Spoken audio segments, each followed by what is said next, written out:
अफीम की खेती करने वाले किसानों के लिए आपने खास तौर पर क्या किया? पेट्रोकेमिकल्स, लगभग 50,000 करोड़ की लागत से बना पेट्रोकेमिकल्स का हाल ही में प्रधानमंत्री मोदी जी ने उद्घाटन किया। इससे एक बड़ा हमने इन्वेस्ट तो किया, लेकिन वाकई में मध्य प्रदेश की जनता को उससे कितना लाभ मिलने वाला? आज 10 गुनी से ज़्यादा आमदनी मध्य प्रदेश में पिछले 15 साल में बढ़ गई। क्या ये सामान्य बात है? सवाल कहाँ उठ रहा है? मुझे तो आपके सवाल पे क्वेश्चन आ रहा है कि आप सवाल पूछ रहे हैं या किसी की ड्यूटी निभाने के लिए सिर्फ बोल रहे हैं। सनातन को गाली देने वाले महागठबंधन से कितना आप निपटने के लिए तैयार हैं? कितना चुनौतीपूर्ण है, खासतौर पे एमपी में? मेरा ख्याल है उस पर काफ़ी व्याख्या हो गई, आप कट पेस्ट करके लगा लीजिएगा। कितनी सीटें लेके आ रहे हैं इस बार? 150 से ज़्यादा। नमस्कार, मैं हूं केशव मालान। मध्य प्रदेश के चुनावी माहौल को लेकर के बातचीत करने के लिए हमारे साथ मौजूद हैं पूर्व मुख्यमंत्री के बेटे और वर्तमान सरकार में लघु सूक्ष्म एवं उद्योग मंत्री ओम प्रकाश सखलेचा जी। सर, बहुत बहुत स्वागत है आपका खबर इंडिया।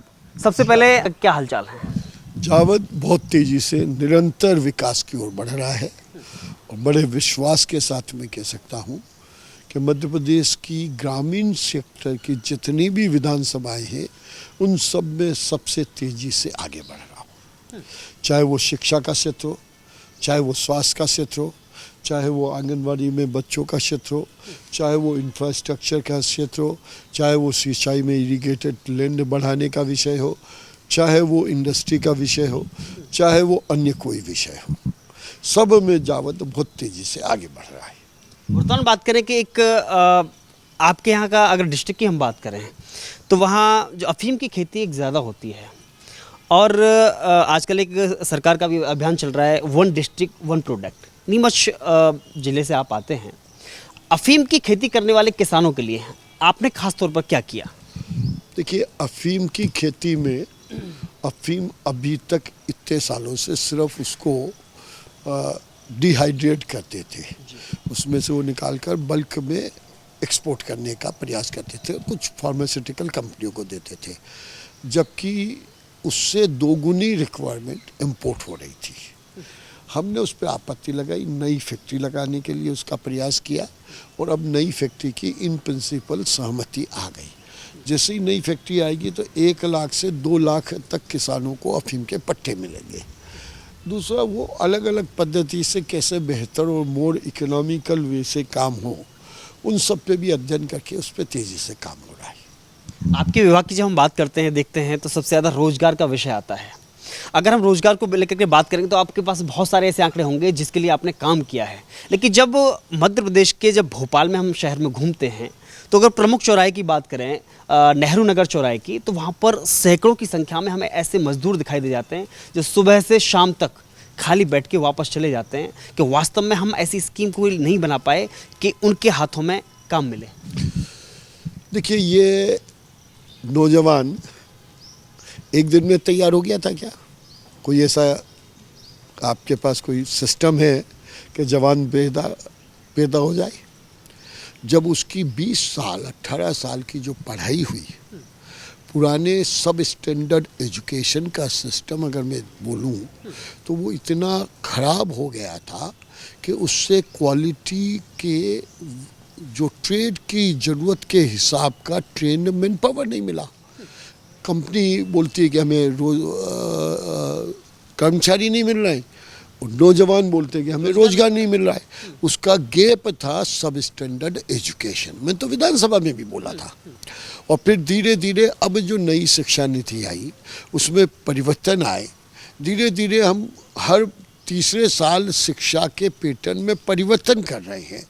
वरना पहले 10 साल में एक बार पॉलिसी बनती थी, एक बार कोर्स बनता था। इंजीनियरिंग का भी कोर्स अगर 10 साल में एक बार बनेगा और टेक्नोलॉजी 3 साल में बदल जाएगी तो क्या होगा?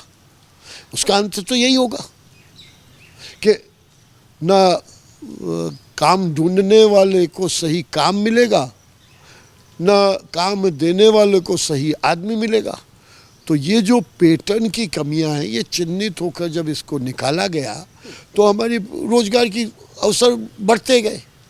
आज मैं नई टीम के बेरोजगार नहीं घूम रहे, नए जो बेहतर एजुकेटेड सिस्टम है वो उनके पास जॉब की 10 अपॉर्चुनिटी है। अगर प्रॉब्लम है तो आज के 8 साल पहले जो ग्रेजुएट हुए उनकी है, क्योंकि उनको डिग्री तो मिल गई लेकिन उतनी उनको स्किल सेट नहीं दिया। तो वो जो सब स्टैंडर्ड एजुकेशन नाम का जो क्राइम हुआ था उसको चिन्हित करना पड़ेगा। और मैं तो विधानसभा में बोला है, मैं केवल यहाँ नहीं बात कर रहा हूँ कि भैया ये जो गिविंग ए सब standard education is like a creating a criminal man power, और उसी का आउटपुट जो पुरानी एजुकेशन। और अब इसीलिए कितने इंजीनियरिंग कॉलेज बंद हो गए जब ये बातें लोगों को समझ में आने लगी। लेकिन एक बार तो उनके जाल में फंस के लाखों परिवार, उनकी बड़ी पूंजी और उनके बच्चों के जीवन के साथ खिलवाड़ खेल गए। अब देखिए 10 साल में कितने कॉलेजेस खुले थे 93 से 2003 में, और किसके कितने स्टैंडर्ड थे। एक बार सर्वे करके तो देखिए, रूट काज को तो समझिए और रूट काज जनता के बीच में लेके जाइए। पेट्रोकेमिकल्स, लगभग 50,000 करोड़ की लागत से बना पेट्रोकेमिकल्स का हाल ही में प्रधानमंत्री मोदी जी ने उद्घाटन किया। इससे एक बड़ा हमने इन्वेस्ट तो किया, लेकिन वाकई में मध्य प्रदेश की जनता को उससे कितना लाभ मिलने वाला है? बहुत ज़्यादा रोजगार के, बहुत सारे फॉरवर्ड और बैकवर्ड इंटीग्रेशन की इंडस्ट्रीज़ के अवसर मिलेंगे। मुझे याद है जब मैं शुरू में मैंने 80 में प्लास्टिक का काम शुरू किया। 2 कंपनियां होती थी, IPCL और मफतलाल, जो प्लास्टिक रॉ मटेरियल बनाती थी। बाद में रिलायंस भी आए, ये भी आए, बड़ौदा पेट्रोकेमिकल कॉम्प्लेक्स का हब बना। आज कितना डेवलप हो गया। और ये हब जो बना है ये अगले 10 साल में शायद इंडिया के सेंटर पॉइंट का 2nd सबसे बड़ा हब बनेगा, क्योंकि पेट्रोकेमिकल के बिना कई चीज़ें संभव नहीं है। और उसका गैस की पाइपलाइनें खींची, पाइपलाइन का बेनिफिट होना है, वहाँ पे अवेलेबल मटेरियल का, क्योंकि पहले इंफ्रास्ट्रक्चर नहीं था। मुझे याद है क्रूड ऑयल के प्रोडक्शन से मैं जुड़ा रहा किसी न किसी कारण से। केवल एक बॉम्बे हाई में होता था, कितने विवाद के बाद बाड़मेर का क्रूड ऑयल का प्रोडक्शन शुरू हुआ। बाड़मेर में जब रिफाइनरी रखनी थी तो आज 12 साल हो गए राजस्थान में सरकारों के अदला बदली के चक्कर में, 20 साल में वो रिफाइनरी नहीं चालू हुई, और वो आधा मटेरियल उस प्राइवेट कंपनी को ले जाके गुजरात में करना पड़ा। लेकिन गुजरात में जामनगर तक ही वो सीमित रह गया, दोनों रिफाइनरी वहीं है। तो आपको समझना पड़ेगा कि केवल एक नहीं, पूरा इकोसिस्टम इंडस्ट्री का जब बनता है तब जाके तेजी से ग्रोथ होती है। और ये इकोसिस्टम के लिए मैं वास्तव में अभिनंदन करूंगा। मोदी जी ने 9 साल में 50 साल के डेवलपमेंट को पछाड़ दिया, क्योंकि उनका विजन है, उनकी एक डायरेक्शन है। हर चीज़ में टेक्नोलॉजी का उपयोग करने की क्षमताएं हैं, हर चीज़ में कैसे युवाओं का उपयोग किया जाए। आप सोच कर देखिए, नेहरू जब कुल भारत की पॉपुलेशन 30 करोड़ की थी, शायद युवा 2 या 3 करोड़ होंगे, उनको वो ट्रेन ना करके उसको लाइबिलिटी बता दी। और आज मोदी जी जब 140 करोड़ की पॉपुलेशन है, कितने करोड़ युवा होंगे, उसको सबसे बड़ी पूंजी बना दिया देश की। तो सोच का परिवर्तन है, तरीके का परिवर्तन है। सवाल पूछना चाहिए, कैसे उसको लाइबिलिटी बताया, युवा कैसे लाइबिलिटी हो सकता है। मैं तो आज भी समझ नहीं पा रहा हूँ। युवा अगर खाएगा उससे ज़्यादा 2 हाथ उसको जो दिया, एक दिमाग जो दिया, उससे 4 गुना ज़्यादा कमाएगा। मुझे एक युवा बता दो जो भीख मांग रहा हो हष्टपुष्ट। तो ये तो सोच का अंतर है। ये राजनीतिक परिभाषाएं मुझे नहीं आती है। मैं तो बनिया हूँ, इकोनॉमिक्स को समझता हूँ, इंडस्ट्री को समझता हूँ, इसलिए मैं तो हमेशा डेवलपमेंट की राजनीति के बारे में सोचा है। मैं कभी भी नेगेटिव एनर्जी के बारे में सोचता ही नहीं। लेकिन ये सवाल बहुत गंभीर है कि उतनी सी पॉपुलेशन से उसने युवा को कह के देश को भुखमरी पे डाल दिया। और आज हम वही देश, वही सीमाएं, बल्कि और कम हुआ, देश की सीमाएं कम हुई, पॉपुलेशन कई गुना बढ़ गई, हम भी भूखे मरने की कगार वाले देश आज सरप्लस। वाई? क्योंकि टेक्नोलॉजी का उपयोग सही डायरेक्शन, सही विषय और डबल इंजन की सरकारें, केंद्र और राज्य का समन्वय और एक दिशा में आगे बढ़ने का सपना, वो हमें एक नई दिशा पे लेके जाएगा। विज्ञान एवं प्रौद्योगिकी की जब बात करते हैं, टेक्नोलॉजी की जब बात करते हैं, तो सबसे पहले ध्यान में आता है कि वर्तमान में हाल ही में हमने देखा कि पूरे विश्व ने लोहा माना जब चंद्रयान 3 की लैंडिंग रोवर करता है, उस पर सफल लैंडिंग करता है। वो भी विश्व का एक ऐसा पहला देश बना जिसने दक्षिणी ध्रुव पर लैंडिंग किया। लेकिन ऐसे में मोदी के हाथ मजबूत करने में मध्य प्रदेश कहाँ दिखाई पड़ता है?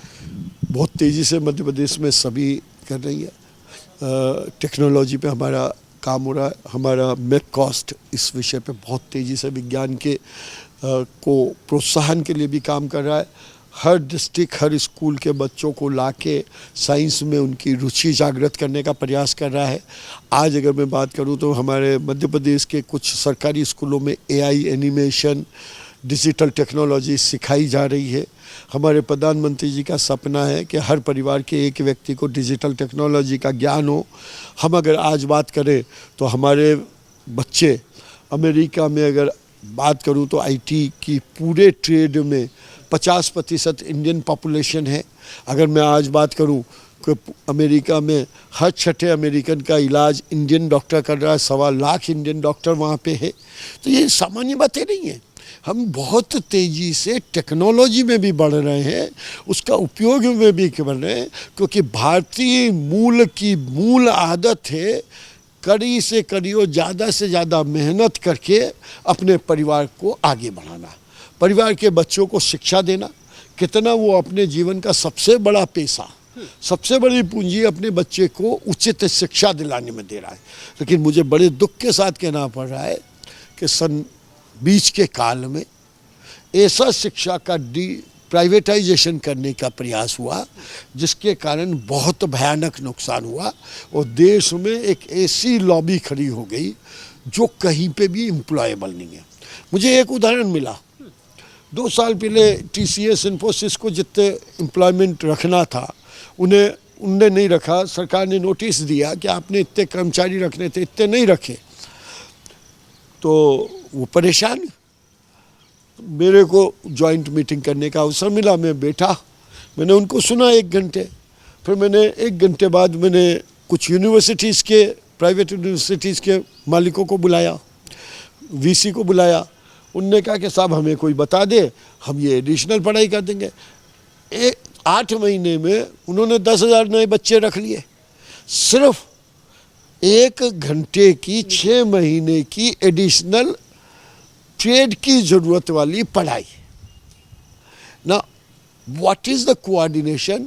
क्यों हम आज सिंगापुर के साथ जॉइंट वेंचर में सबसे बड़ी लर्निंग स्किल का भोपाल में सेंटर क्यों खोल रहे हैं शिवराज जी?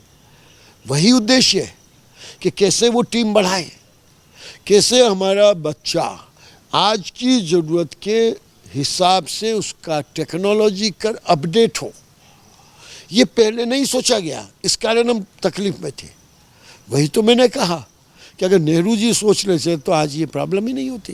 तो बार बार नेहरू जी का नाम आता है तो लगता है कि कहीं ना कहीं नेतृत्व क्षमता की कमी रही, आज शायद वो मोदी जी में दिखाई दे रहा है आपको। बिल्कुल व्यवहारिक बात है यार, आप क्रॉस करके देख लो। मैं तो ये मानता हूँ कि उन्होंने उतनी सी पॉपुलेशन को लाइबिलिटी कह दिया और उन्होंने असेट बना दिया। उन्होंने उतनी सी पॉपुलेशन को ट्रेन नहीं कर पाए, इन्होंने उसको ट्रेन कर दिया। उन्होंने उतनी सी पॉपुलेशन का पेट नहीं भर पाए, हमने सरप्लस अनाज करके एक्सपोर्ट करना शुरू कर दिया। उन्होंने वो, तो ये तो तुलना तो सामने है। लेकिन जब हम मध्य प्रदेश को देखते हैं, क्योंकि एक बड़ा क्षेत्रफल है, और बात करते हैं मामा की, शिवराज सिंह चौहान की, अपने सीएम साहब की, कि 18 वर्ष तक एक लगातार कार्यकाल को पूर्ण करते हुए जाना, और ऐसे में मामा की ऐसी कौन सी योजना आप देखते हैं कि जिसकी वजह से जन जन का विश्वास जीतना आपको लगता है? देखो, विकास एक निरंतर प्रयास और निरंतर अपग्रेडेशन का विषय होता है। विकास किसी दिन रुकता नहीं है, जितना विकास करोगे उससे डबल की रिक्वायरमेंट दूसरे दिन आ जाएगी। ऐसे ही मामा की भी जनहितैषी योजनाओं की अगर मैं शुरू करूं तो उनकी सबसे पहली शुरुआत लाडली लक्ष्मी से हुई, वो लाडली बहना तक आई। उनकी इच्छा सस्ता अनाज गरीबों को देने की आई, वो बाद में पूरे देश में भी फैली। उनकी इच्छा शिक्षा का स्तर बढ़ाने की हुई, वो आज पूरा देश देख रहा है।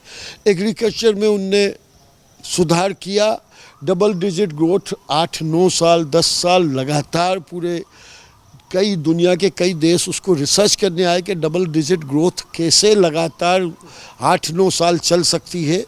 उन्होंने इस्टेब्लिश करके दिखाया। It is not, it is establishment, establish करके proof of performance upfront on the site available है। सवाल कहाँ उठ रहा है? मुझे तो आपके सवाल पे क्वेश्चन आ रहा है कि आप सवाल पूछ रहे हैं या किसी की ड्यूटी निभाने के लिए सिर्फ बोल रहे हैं, क्योंकि ये तो सब चीज़ें ऑन द रिकॉर्ड अवेलेबल है कि भाई एक एक योजना। आप सोचिए, प्रधानमंत्री आवास की बात करें, प्रधानमंत्री आवास पूरे नहीं पड़ रहे तो मुख्यमंत्री आवास की चर्चा शुरू हो गई। गैस की प्रधानमंत्री जी ने पीड़ा महसूस करी, शुरू की, पूर्ति नहीं हुई, टंकियाँ महंगी हो गई पेट्रोलियम प्रोडक्ट के कारण, तो आज हमने वो भी इस्टेब्लिश करके जनता को, गरीब जनता को सस्ती चीज़ उपलब्ध कराना। क्योंकि यही तो शासक का नियम है कि भैया जो बड़े लोग हैं उनसे सहयोग लेके छोटे लोगों तक अपनी बातों का, उनके जीवन की सुविधाएं बढ़ाना, यही तो सरकार का काम है। लॉ एंड ऑर्डर, अच्छी स्वास्थ्य सेवाओं के लिए प्रकल्प, शिक्षा का प्रकल्प और आमदनी बढ़ाने का। आज 10 गुनी से ज़्यादा आमदनी मध्य प्रदेश में पिछले 15 साल में बढ़ गई। क्या ये सामान्य बात है? 10 टाइम्स प्रति व्यक्ति आय की इंक्रीज। सवाल तो तब खड़ा होता है जब हम समाज में जाते हैं, जब पब्लिक से बात करते हैं तो वो कहते हैं कि मामा को केवल अपनी बहनों की तो चिंता है, लेकिन भाइयों की चिंता कौन करेगा? क्यों नहीं है भैया? स्कूल के पहले केवल बेटियों को साइकिल मिलती थी, फिर बेटियों को मिलने लगी स्कूटी, बेटे बेटियों को दोनों को मिलने लगी। रोजगार के अवसर भी किए, लेकिन घर में रहने वाली महिलाओं को अगर 1000 से 3000 रुपया महीना घर के काम और परिवार को के सिस्टम को जिंदा रखना, क्योंकि पूरी दुनिया के ऐसा भी समय था 10 साल पहले जब 80 देशों के लोग संयुक्त परिवार का अध्ययन करने आए, क्योंकि हमारे यहाँ मानसिक बीमारियां नहीं होती थी पहले, क्योंकि हमारी अंधी दौड़ नहीं थी।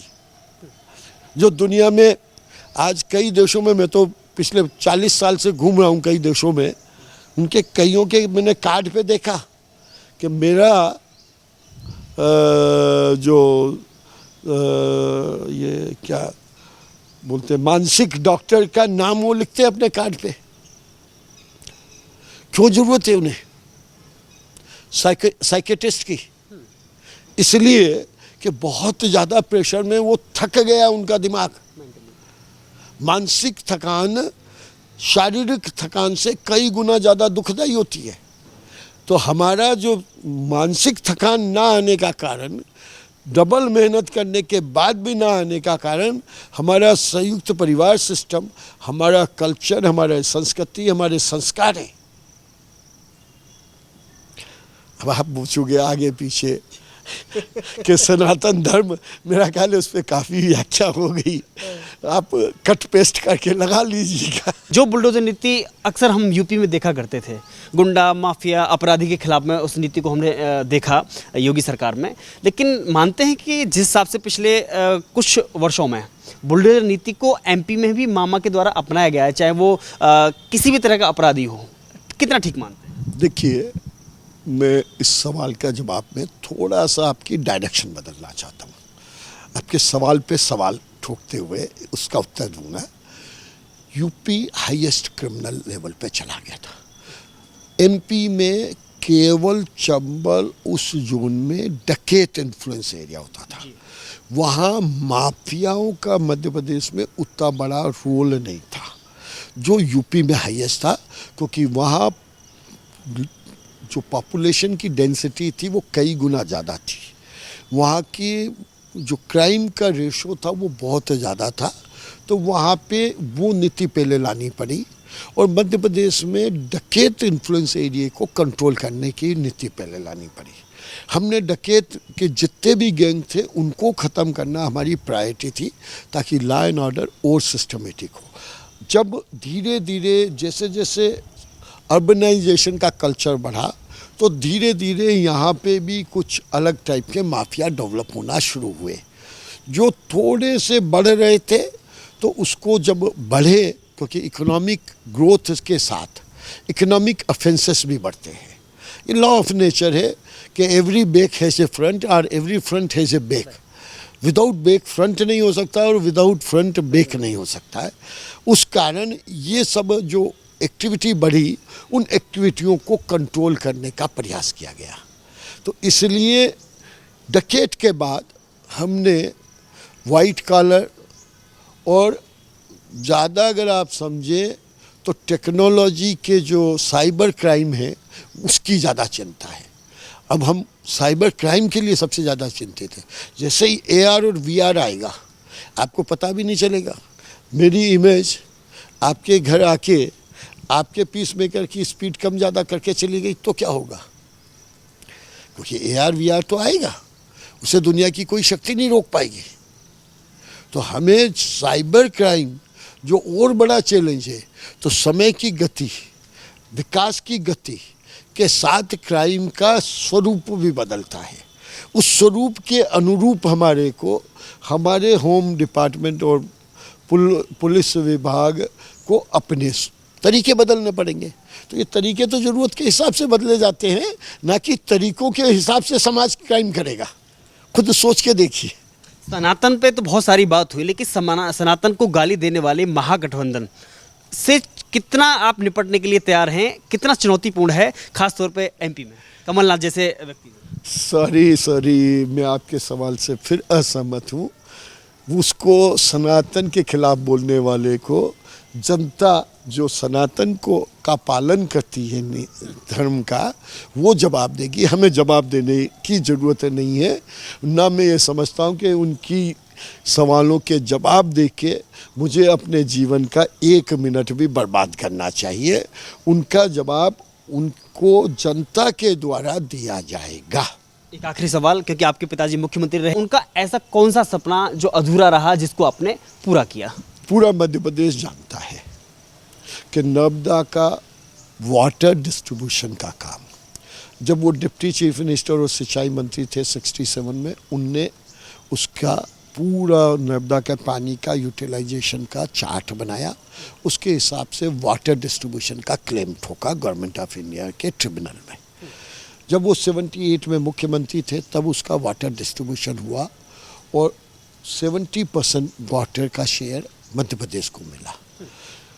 80 से लेके जो उसके पहले की बनी हुई योजनाओं का 2006 तक जब शिवराज जी ने उस बात को गंभीरता से लिया, 5% भी काम किसी ने नहीं किया। वो मैं मानता हूँ वो उस बीच के दौरान के सभी सरकारों का क्रिमिनल माइंडसेट था कि मध्य प्रदेश के किसानों के साथ इतना बड़ा अत्याचार करने वाला कोई इंसान मैंने अपने जीवन में नहीं देखा होगा।